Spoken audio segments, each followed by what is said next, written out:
Bonjour à tous, le robot tondeuse Imo One est arrivé. Je suis fier en tant que bêta-testeur français de pouvoir vous le présenter. Dans cette vidéo, on va parler des caractéristiques techniques et suivi donc du déballage.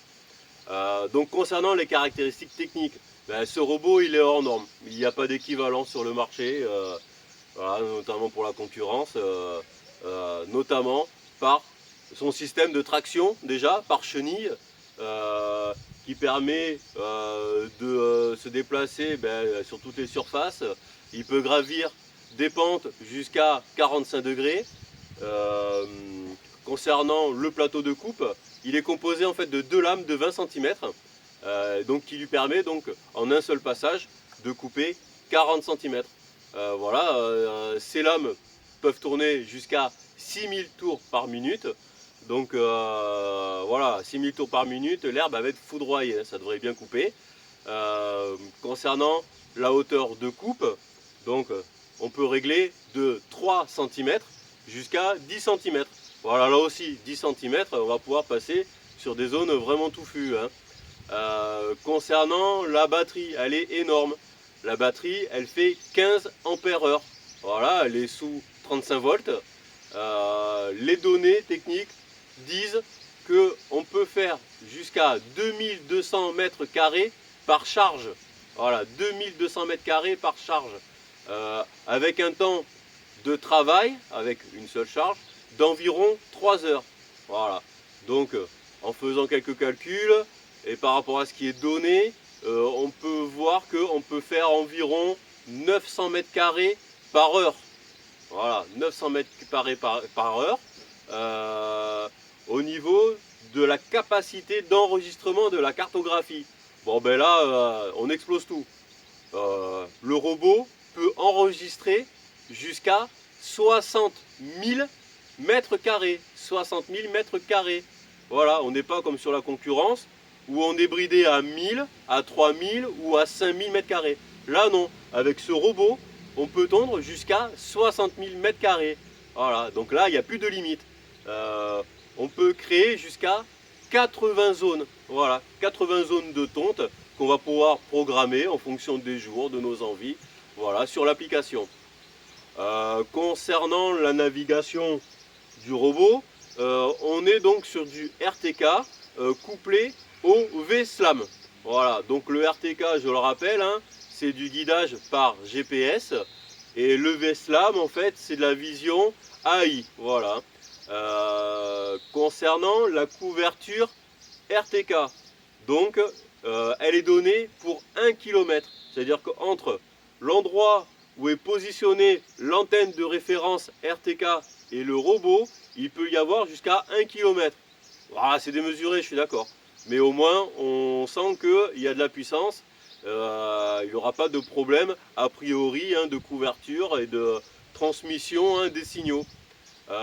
Concernant les systèmes d'évitement d'obstacles, donc c'est de la vision AI, donc il sait reconnaître les obstacles, les personnes, les animaux, les objets. Et en surplus de ça, il y a également donc des capteurs à ultrasons. Voilà, donc dès qu'il s'approche d'un objet, les ultrasons rebondissent sur l'objet et permettent de dire au robot attention, à telle distance il y a un objet. Voilà.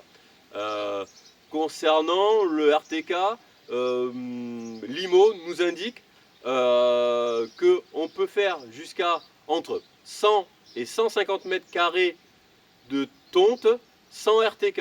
Voilà. Pour quelque mesure que soit qu'il n'y ait plus de réception RTK, le robot peut tondre tout seul entre 100 et 150 mètres carrés.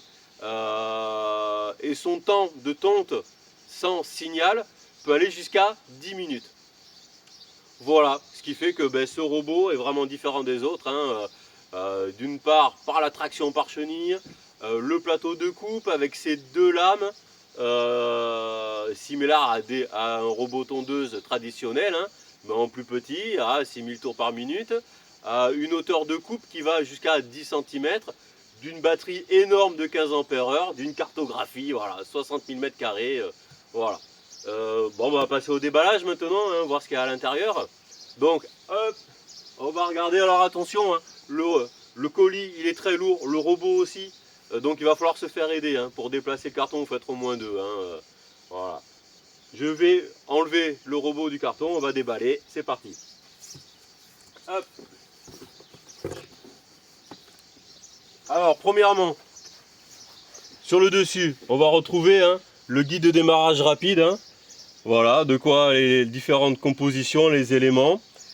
Derrière, on va retrouver voilà, le guide d'installation, notamment de l'antenne RTK, hein, avec l'antenne, le mât avec le trident, comment le brancher.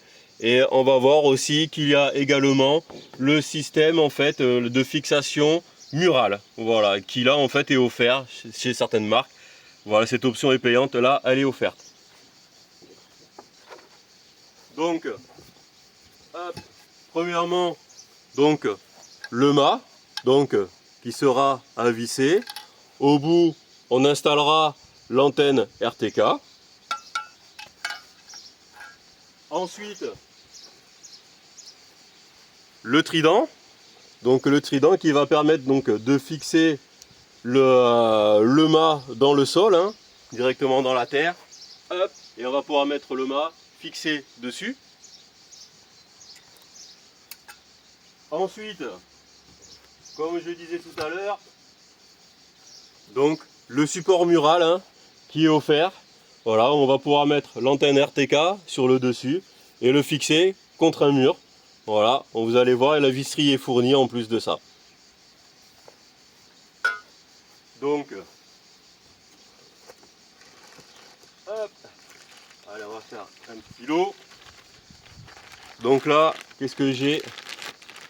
J'ai l'adaptateur, voilà, adaptateur secteur pour pouvoir connecter l'antenne RTK, pas forcément à la station de charge, mais sur un lieu déporté un peu plus loin. Voilà, donc on va pouvoir fixer l'antenne RTK comme on veut sur sa propriété, mais pas forcément à côté, enfin rattaché à la station de charge. Ensuite, donc j'ai deux câbles, donc j'ai deux rallonges. Donc ça, c'est deux rallonges de 10 mètres pour relier l'alimentation de l'antenne RTK. Donc ces éléments peuvent éventuellement être différents des colis que vont recevoir les contributeurs Kickstarter ou les prochains acheteurs hein, lors des achats normaux, standards, depuis le site internet. Hop. Ensuite, on retrouve les outils de fixation de la station de charge hein, qu'on va pouvoir visser dans le sol, hein, qui vont aller dans l'herbe pour maintenir hein, la station de charge dans l'herbe. Et comme je disais tout à l'heure, on va retrouver en fait la visserie. Donc pour pouvoir fixer le support mural, on a des petites clés, voilà. Ensuite, là-dedans, ce sont les guides. Alors à savoir que le robot peut faire son système d'éjection d'herbe soit traditionnellement par-dessous le robot au centre, mais là sur ce robot on va pouvoir faire éjecter l'herbe par les côtés. Voilà, et ça en fait ce sont les outils, en fait, hein, les pièces à rajouter pour faire l'éjection sur les côtés. Ensuite on va emmener ça et on va prendre ça. Et donc voilà, là en fait on a l'antenne RTK, voilà, donc avec son connecteur, on va pouvoir mettre la rallonge. Dessous une prise USB-C et dessous là ici en fait on a pour pouvoir brancher en fait l'antenne qui va permettre la communication avec le robot. Hein. Donc on rappelle les GPS, les satellites dans le ciel reçus par l'antenne et en fait par triangulation l'antenne va envoyer les coordonnées de correction au robot. Voilà, donc là on a fait le tour de la partie supérieure du colis. Et donc là on va pouvoir déballer le robot. Alors là, comme je vous voulais dire pour le poids, et le poids c'est 36 kg le robot. Le robot fait 36 kg. Alors, il y a des poignées sur le côté pour pouvoir le prendre. Hop là. Et voilà le monstre. Voilà. Hop, je vous le montre le dessous tant que je l'ai en main. Voilà. Donc là, on va pouvoir voir donc les disques de coupe. Voilà. Il y a des roues omnidirectionnelles hein, pour supporter le poids. On voit également dessous, on voit les contacts pour la recharge. Et on voit les chenilles. Voilà. Donc les poignées sont très pratiques pour le tenir parce qu'il est vraiment très lourd. Hop. Allez, on va le poser ici. Comme ceci. Et alors, dans le colis, qu'est-ce qui reste? Il reste donc l'adaptateur secteur. Donc, hop là, j'arrive. L'adaptateur secteur, donc pour la station de charge. Donc moi j'ai reçu donc une prise US a priori. Donc il va falloir que je trouve un adaptateur hein, pour mettre une fiche Europe. Et donc là, donc le connecteur hein, pour la station de charge. Avec sa rallonge. Donc c'est une rallonge de 10 mètres.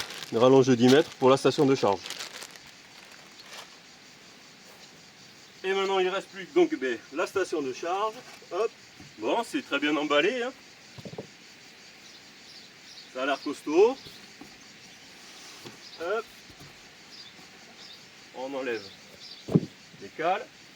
Et voilà. Donc la station de charge. La voici. Voilà. Donc là, on retrouve les contacteurs. Les deux contacteurs. Hein, le robot va monter dessus. Et donc hein, la charge va se faire à partir de ça. Voilà comment c'est fait. Voilà, c'est monté sur ressort. Ça vient se caler dessus. À l'intérieur, donc on retrouve donc ce qu'on pourrait dire donc des QR codes. Hein. Donc ça c'est la vision AI. Donc la vision AI, dès qu'elle va le voir en fait ces QR codes, va pouvoir le guider hein, pour revenir sur la station de charge. Voilà. Donc on retrouve les trous. On va pouvoir fixer, comme je disais tout à l'heure, voilà ces pièces là. Voilà qu'on va pouvoir mettre en fait à l'intérieur pour fixer la station de charge au sol. Et donc à l'arrière, on retrouve un interrupteur. Voilà pour éteindre ou allumer la station. Voilà, je ne l'ai pas vu ça ailleurs sur d'autres marques. Et ensuite, on a les deux connecteurs. Donc le connecteur pour alimenter la station de charge. Et ensuite, là en fait, on a une sortie d'alimentation pour l'antenne RTK. Voilà. Donc soit on branche directement l'antenne RTK depuis ici, si le mât est à côté, hein, l'antenne est à côté. Autrement, on n'est pas obligé d'utiliser ça, mais d'utiliser plutôt l'adaptateur qu'on a vu supplémentaire, pour le mettre un peu plus loin. Voilà, une vingtaine de mètres plus loin. Voilà pour la station de charge. Hop. Bon ben voilà. J'espère vous avoir montré pas mal de choses. Dans d'autres vidéos, je vais vous montrer le fonctionnement. Je vais faire des tests d'évitement d'obstacles, de franchissement, je vais voir pour faire ça. Au niveau de la réception RTK, du fonctionnement sans réception RTK. Voilà, et puis là actuellement l'application avance rapidement, il y a pas mal de mises à jour, on est en train de les tester, voilà. Donc écoutez, je vous remercie d'avoir regardé la vidéo, et puis je vous dis à bientôt. Ciao, ciao.